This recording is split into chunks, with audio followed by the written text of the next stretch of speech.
kok chisalo CPIM tang no kok kaisa kok thum panda khlai kok borok roman script shanlai mungno tuye kok lam shawi khna ka kebengne bodol ni ojama Jitendra Choudhury Ashlokok sarani thanga hasani kebengne bodolni ojama Jitendra Choudhury shaka kok borok koknate shakangni shiminu khorsa sagai phaimani abnate dakte no bosthomnani nangnai hani shaka abni logeono borokni hafangni naikolmani jarawa naharjakmani thaija thaini kokno shawi khna rokha যে কোনো ভাষাভাষী তাদের দাবি নিয়ে গণতান্ত্রিক পথে আন্দোলন করতেই পারে না।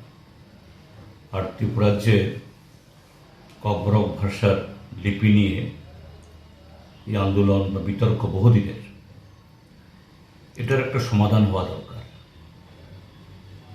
যে সংখ্যাগরিষ্ঠ ককবরকবাসী যে লিপি চান, সেই লিপি সেটাই ঠিক হওয়া চাই। কিন্তু বামফ্রন্ট সরকারের সময়তে যেহেতু প্রায় একই সংখ্যায় অর্থাৎ সমান সংখ্যায় বাংলা এবং রোমান স্ক্রিপ্টে দাবিদার ছিল,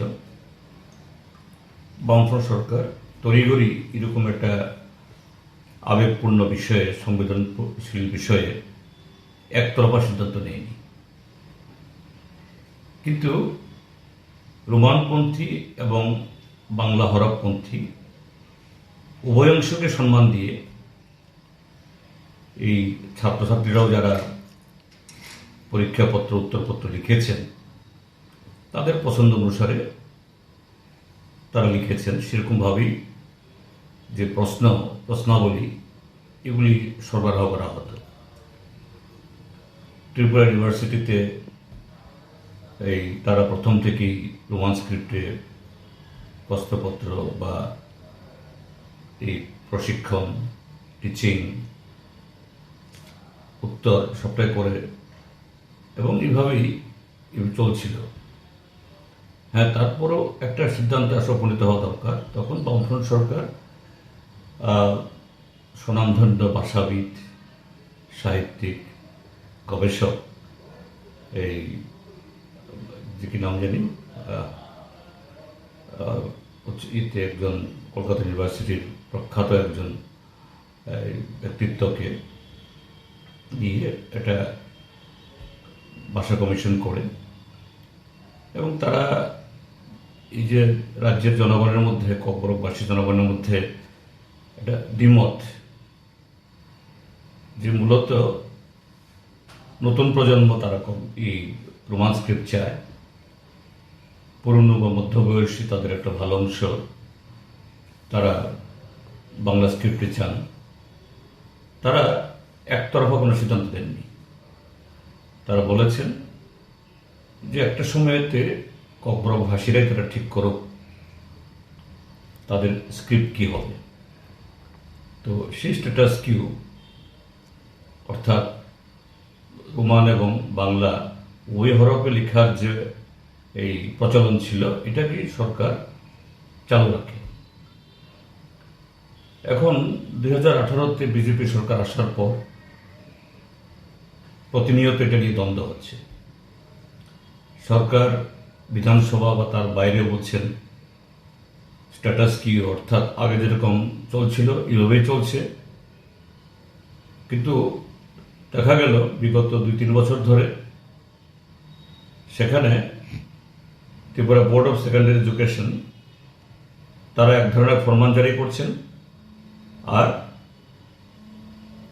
এই মাঠে ময়দানে গিয়ে ছাত্রদের দাবি অন্যরকম। এটা নিয়ে ক্রমশ জটিলতা বাড়ছিল এবং সর্বশেষ দুটি ছাত্র সংগঠন তারা রাস্তায় নামেন। এখন দেখা যায় শাসক গোষ্ঠীরই একটা অংশ বললে ভুল হবে, দুটো অংশই তারা এই ছাত্রদের দাবির পেছনে তারা আছেন। ভালো থাকাটা কোনো অন্যায় কিছু না। এবং একদিন আগে সন্ধ্যায় তারা গিয়ে মুখ্যমন্ত্রীর সাথে গিয়ে একদম সৌহার্দ্যপূর্ণ আলোচনা, ছবি টবি বেরোলো পত্রিকাতে, অর্থাৎ এই ইস্যু নিয়ে আলোচনা হয়েছে এবং খুবই মসৃণভাবে এর সমাধান হয়ে যাবে। কিন্তু পরদিন সকালবেলা অর্থাৎ 21 তারিখ যেদিন আমাদের বাজেট অধিবেশন শুরু হলো, সারা ত্রিপুরা রাজ্যের মধ্যেই রাস্তা রোকো শুরু হয়ে গেল। তো রাস্তা রোকো ত্রিপুরা রাজ্যে নতুন হচ্ছে তা নয়, কিন্তু এই দাবিটাকে কেন্দ্র করে এই ছাত্র সংগঠনগুলো যেভাবে ওরা রাস্তা রোকো করলো, অ্যাম্বুলেন্স দাঁড় করে রেখে দিল, যেতে দিল না, তারপরে একদম বাচ্চা কাচ্চা মহিলা যাদের জরুরি হসপিটালে যাওয়া দরকার এদের যেতে দিল না, এটা তো সম্পূর্ণ অমানবিক, অন্যায় এবং কোনো একটা ভাষার মতো একটা গুরুত্বপূর্ণ দাবি নিয়ে যারা আন্দোলন করছেন তাদের কাছ থেকে এই জাতীয় ব্যবহার, অমানবিক ব্যবহার আশা করা যায় না। এটা মোটেই সমর্থনযোগ্য নয়। আমি এটার গুরুতর নিন্দা আমি করছি। এটা হওয়া উচিত ছিল না।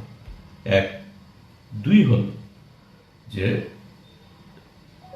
এই যে আন্দোলন করছে, দেখা গেল এরা এই সরকার পক্ষেরই লোক। সরকারের একটা অংশ রাস্তায় বসছে, আমাদের দাবি মানতে হবে। আর একটা পক্ষ যারা মিষ্টি মিষ্টি কথা বলছে, চুক্তি করছে, শুধু আগরতলা না দিল্লিতে গিয়েও 6 মাসের মধ্যে সব সমাধান হয়ে যাবে, এরকম প্রারম্ভিক কথাবার্তার আভাসও দেওয়া হয়েছে, কিন্তু ঝুলিয়ে রাখা হলো। এটা মোটেই ঠিক নয়। আমার বক্তব্য হলো যে ককবরক ভাষী জনগণ, লেখক, কবি, সাহিত্যিক এবং জনগণের আরও অন্য অংশের প্রতিনিধি নিয়ে সরকার দ্রুত একটা আলোচনায় বসুক। এই দাবিকে নিয়ে আর একদিনও সময় নষ্ট হওয়া উচিত না এবং একটা সিদ্ধান্ত নিক যে হরফ সংখ্যাগরিষ্ঠ ককবরকবাসী চান সেটাই হোক। এটাই হলো আমার দাবি। কাজেই এটা নিয়ে এভাবে জলঘোলা করা, দীর্ঘায়িত করা Raza Koragolini Simi Protomnik Oktum, Chinik Korang.